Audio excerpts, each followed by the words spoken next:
On the third day there was a wedding at Cana in Galilee, and the mother of Jesus was there. Jesus also was invited to the wedding with his disciples.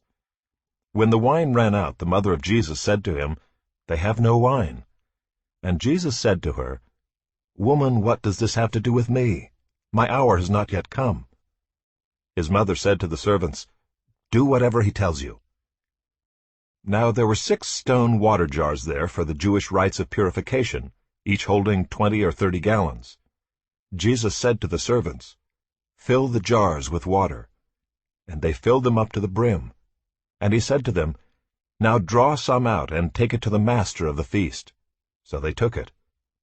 When the master of the feast tasted the water, now become wine, and did not know where it came from, though the servants who had drawn the water knew, the master of the feast called the bridegroom and said to him, "Everyone serves the good wine first, and when people have drunk freely, then the poor wine.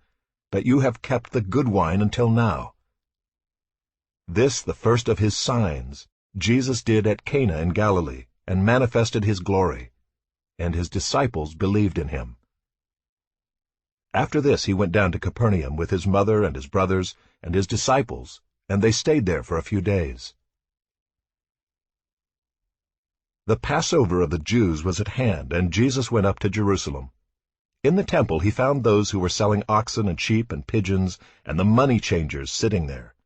And making a whip of cords, he drove them all out of the temple with the sheep and oxen.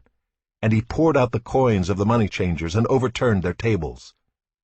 And he told those who sold the pigeons, "Take these things away. Do not make my Father's house a house of trade." His disciples remembered that it was written, "Zeal for your house will consume me." So the Jews said to him, "What sign do you show us for doing these things?" Jesus answered them, "Destroy this temple, and in 3 days I will raise it up." The Jews then said, "It has taken 46 years to build this temple, and will you raise it up in 3 days?" But he was speaking about the temple of his body. When therefore he was raised from the dead, his disciples remembered that he had said this, and they believed the Scripture and the word that Jesus had spoken. Now when he was in Jerusalem at the Passover feast, many believed in his name when they saw the signs that he was doing. But Jesus on his part did not entrust himself to them, because he knew all people and needed no one to bear witness about man, for he himself knew what was in man.